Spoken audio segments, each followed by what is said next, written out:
Kneeling, he probed the corpse's powder pocket and felt a folded object within. His heartbeat steadied as he extracted the hidden item to inspect it. He suspected the damage pattern was intentional and not accidental. He tightened his jaw and prepared to confront whoever held answers. Zhang Wanjing unfolded the yellow paper and revealed a bronze mirror fragment. He carefully held the pieces under lamplight and registered the object. A system prompt announced that a spirit realm item had been discovered.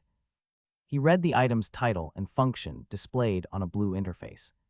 The description named it corpse-suppressing talisman and explained its corpse suppression use. Placing it on a yin creature's forehead would effectively seal that creature. Zhang Wanjing noted the lack of prompts for the mirror and booklet. He judged the yellow talisman to be an important clue to pursue. Zhang Wanjing set the bronze mirror fragment aside and opened the small booklet under the lamp. He scanned diagrams and a blue interface that named the corpse-suppressing talisman and described its sealing use. Inked panels depicted winding paths and shadow creatures with terse captions about stopping restless corpses.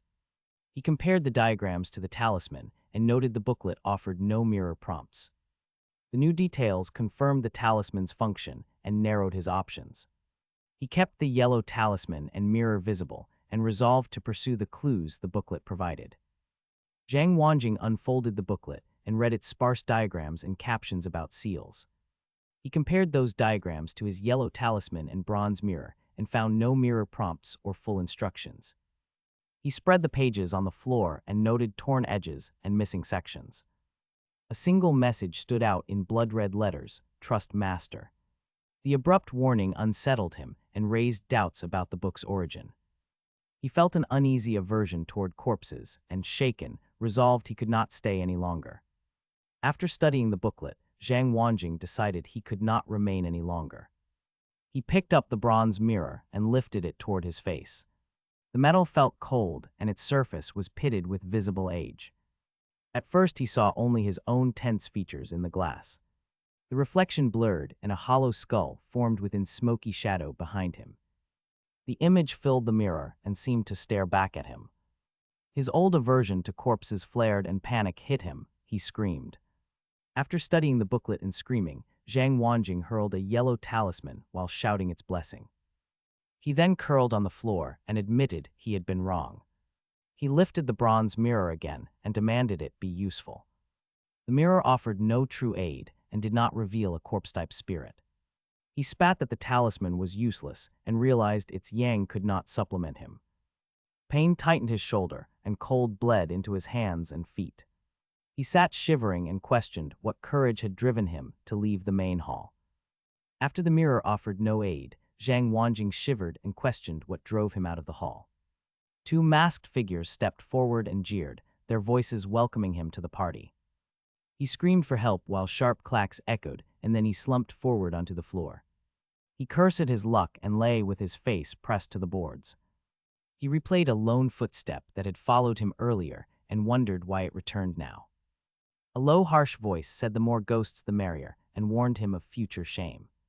He rose and peered into the courtyard night, silent and braced for movement. Zhang Wanjing pressed himself into shadow and watched the courtyard under moonlight. Distant jeers threaded the night, while a single pair of red heels emerged onto the grass. The heels paused as a large soul descended near the path. He gagged and covered his mouth at the absurd sight and swallowed fear. He kept silent and peered cautiously from his hiding place. He traced the heels with his eyes as they crept away. He held his breath and braced for whatever moved behind those shoes. Zhang Wanjing had pressed himself into shadow and watched the courtyard under moonlight. Distant jeers threaded the night, and a pair of red heels had crept across the grass. He kept himself silent and braced for any movement behind those shoes. Later he inspected a small round mirror, fingers trembling, sweat beading on his brow. He turned the mirror and asked himself if he could still be saved. Pain flared in his shoulder, and each breath made him wince sharply. He feared the wound might split open as he tried to steady himself. His face mixed fear and stubborn resolve while he waited in the dark. Zhang Wanjing felt a heavy pressure riding his shoulders as he moved through moonlit halls. Purple aura clung to his back and pulsed with each slow step he took. He cursed inwardly and noted the walk stretched into an endless small torture. At the corridor end, he fumbled the door and pushed it open with effort. A narrow room swallowed him, and the spirit tightened its grip behind him. His legs buckled, and he hit the floor with a pained cry and wet gasp. He lay on tiles and felt the wound in his shoulder flare again. He waited and listened, while night voices stirred beyond the shuttered windows. Zhang Wanjing had lurched into the narrow room and hit the tiles with a wet gasp. The purple aura clung to his back, while his shoulder wound flared and throbbed. He told himself the manor was safe and that his plan had worked. His shoulders eased gradually as he massaged the sore spots and listened. Flash images of 2 attackers circled in his mind, and he counted his luck. He reminded himself of rule number 1 from horror games and closed the door. Relief washed through him until a sharp voice from the hallway cried "Ah."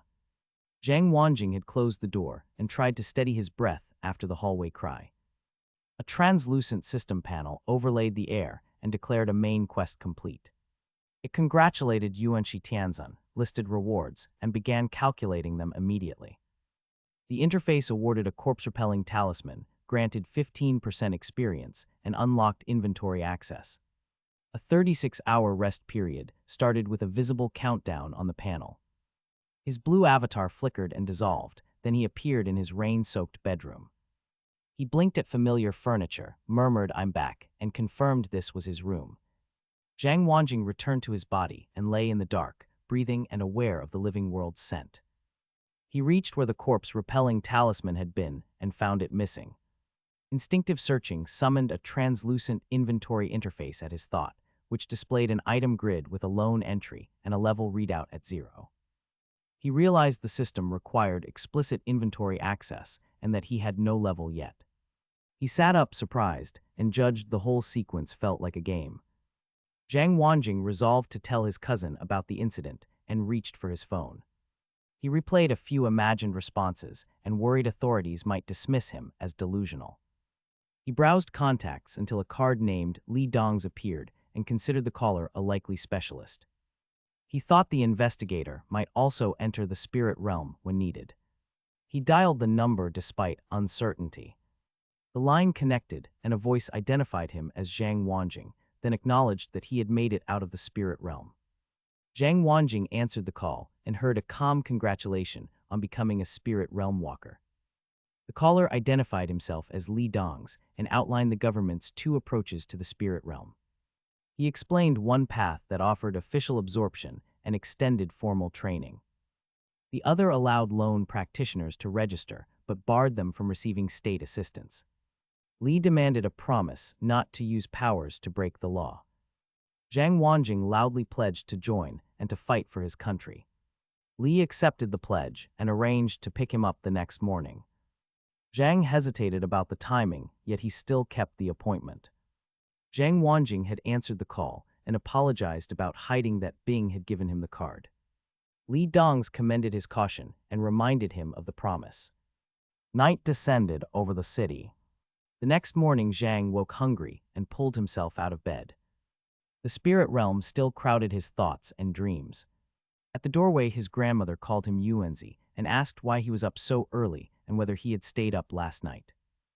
Zhang listened and tried to steady himself for the day ahead. After the previous call and promise, Zhang had made he woke before sunrise. A blue-haired woman announced she would check the trash and asked about under the bed. Zhang assured her he would check everything and moved to carry out small tasks. He then sat with Grandpa and brought up the Yuling Tunnel incident from online stories. Grandpa dismissed it as ancient history and said he could not remember details. Zhang recalled reading that the incident caused a police panic and a media frenzy.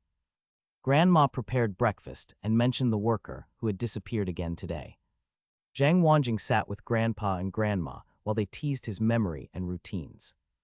He mentioned the Yuling Tunnel incident and heard Grandpa dismiss it as ancient history. Zhang remembered reports that a worker had disappeared and that police panicked online. A darker memory followed about a survivor re-entering the spirit realm and failing to make it. He decided he could not rely on the government and needed to act himself. He grabbed a toothbrush, finished packing quickly, told them he would be out briefly, and left without waiting for breakfast. Zhang Wanjing left the apartment and walked into the street. Grandpa remained on the threshold and watched him in silence. A long black limousine pulled up along the curb and idled. A delivery truck coasting past revealed a man half hidden who signaled from the limo. A suited older man called from the rear seat and ordered Zhang to get in. Zhang ran across and climbed into the vehicle without protest. The older man then asked what he wanted to drink.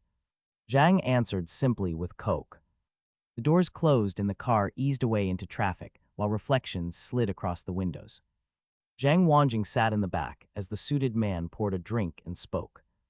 The man said he would handle onboarding and provide basic training along the way. He then introduced himself and presented his credentials on a silver plaque. The plaque named Li Dongs and listed his rank and squad within the Five Elements Alliance. Zhang listened without speaking while the older man offered Coke and a calm smile. The suited man declared they were colleagues from now on and directed the car forward. Zhang Wanjing sat in the back while the suited man introduced himself and offered Coke. The man displayed a silver plaque naming Li Dongs and declared they were colleagues. The narration then described the spirit realm as a supernatural force beyond current science. It explained that the spirit realm existed within reality, yet remained detached from it. Only chosen people could enter, and the method of choosing determined access. The scene cut to a camera and an overpass. A hand lifted a cocktail glass, and a small card fell into view. A voice then asked that card, and the panel paused. Li Dong sat across from Zhang Wanjing and explained the character card system in a measured voice. He described how obtaining a card unlocked a trial mission and granted a corresponding class and traits. He outlined the spirit realm selection methods, noting cards sometimes appeared directly inside a person's body. He added that cards could also be found along roadsides or by clicking online links. Completing the trial mission began a spirit realm entry, and walkers had to continuously accept missions to progress. He warned missions were infrequent and not always lethal. He admitted he favored multiplayer realms and that power carried a cost. Li Dong sat across from Zhang Wanjing and explained the spirit realm system. He described trial missions and class cards plainly. He said solo dungeons were the most dangerous with the highest death rate. He contrasted them with multiplayer realms that carried lower immediate risk and sometimes deducted experience. He explained obtaining a soul card unlocked a class and bound that card to its wielder. He used the scout class as an example listing insight, tracking, and analysis. He named sample solo missions such as detective work, jungle pursuit, and wilderness survival. Li Dong sat opposite Zhang Wanjing and clarified how class cards and solo dungeons worked. He warned solo dungeons were supernatural and carried the highest death risk, using scout skills as an example. Zhang connected this to Brother Bing and asked if Bing had entered a spirit realm. The older man relayed the Kangwang Public Security Bureau's finding. Lei Yibing had died in the spirit realm. Zhang froze and shouted. Li Dongs explained that normal spirit dungeons lasted from hours to 2 days. He warned transcendent stages lasted longer, and Lei Yibing had been missing 4 days. The group feared a higher stage. Zhang Wanjing recoiled when the word transcendent surfaced in his thoughts. He confessed his current abilities could not help and said joining an official organization was vital to survive. Li Dongs then asked a single question about Zhang's morality value. Zhang guessed 60. Li explained morality was a rookie trap and that dropping below 60 points would trigger the spirit realm's penalty. The penalty reported the walker's location to other spirit realm walkers in the same city and issued missions to eliminate them. Zhang panicked at the implication and feared he could not risk wrongdoing again. Zhang Wanjing recoiled again as the word transcendent echoed in his thoughts. He admitted his powers were insufficient and insisted joining an organization was necessary. Li Dongs then tested Zhang with a single question about his morality score. Zhang guessed 60 and Li warned morality was a rookie trap that carried penalties. Li detailed deductions by crime severity and showed how severe acts triggered large losses. He said falling below 60 exposed a walker's location to other spirit realm walkers. He added morality could be earned or taken and urged Zhang to behave. Terrified, Zhang pictured his life ruined and resolved to perform small good deeds. Zhang Wanjing flinched as the word lingered in his mind. He admitted his powers were lacking and agreed he needed an organization. Li Dongs tested him on morality and warned low scores brought steep penalties and exposure to other walkers. Zhang feared ruin and vowed to perform small good deeds. They arrived and stepped outside the vehicle. Li explained morality could be accumulated through public charity and donations, noting many corrupt spirit walkers bought morality with money. He said wealth let some act without restraint, and that charity often hid true faces and reduced life to a price. Li Dongs opened the briefing as they stepped outside the vehicle. He named the umbrella group the Five Elements Alliance. He listed the 5-member factions and noted their elemental roles. He explained the alliance formed through past treaties and governed cross-element interactions. He said the alliance codified class specialties and managed interfaction cooperation. He added that other organizations existed with official backgrounds and separate chains of command. He cited the 100 Flowers Society as an example and pointed to its youthful recruits. He bristled at their brazenness. He said he could offer limited help only after sending a formal letter. Li Dong stepped forward and praised the scouts as the perfect class, speaking with deliberate authority. He contrasted scout virtues against other factions, listing Red Fire gangs as reckless, the Guard Corps as rigid, and the Central Court as stern. A fire-aligned youth then erupted, threatening physical violence if provoked, but he quickly apologized when rebuked. A brief technical indicator glowed as they passed a threshold. Li resumed walking with the scout, calling scouts exceptionally capable in solo combat while admitting the Night God class remained slightly more perfect. He offered limited official assistance pending a formal request. Li Dongs walked ahead and framed the scouts as the ideal class while contrasting rival factions. A fire-aligned youth briefly threatened violence but apologized immediately when he was rebuked. A small technical indicator blinked once as they crossed a clear threshold. Li praised the scout's solo combat skill but conceded the Night God class was slightly superior. He offered only limited official help until a formal written request arrived. He then described Night Gods at the Transcendent stage as showing great assassination power and soul contact. He noted Night Gods were extremely rare in Shanghai and that the capital recruited most. He joked he wished for one and then asked the boys' class. Li Dongs had walked ahead and compared the scouts to rival classes. He praised their solo skill and noted Night God's superior assassination power. He declined full assistance until a written request arrived. When he asked the boys' class, the boy hesitated and admitted uncertainty. He said quietly that he thought he was a Night God. Li reminded them Night Gods were rare in Shanghai and mainly recruited by the capital. He kept his tone light, but offered only limited official help for now. Li Dongs had moved ahead and compared the scouts to rival classes. He praised their solo skill and noted Night God's superior assassination power. He refused full assistance without a written request. When he asked Zhang Wanjing's class, Zhang Wanjing hesitated and admitted uncertainty. He said quietly he thought he was a Night God. Li warned Night Gods were rare in Shanghai and mainly recruited by the capital. He kept his tone measured and offered only limited official help. A suited man suddenly lunged forward and seized Zhang Wanjing, shouting that he was a night wanderer. Zhang Wanjing stammered and protested as the man demanded answers. Li Dongs had stepped back and reiterated his limited official assistance to the group.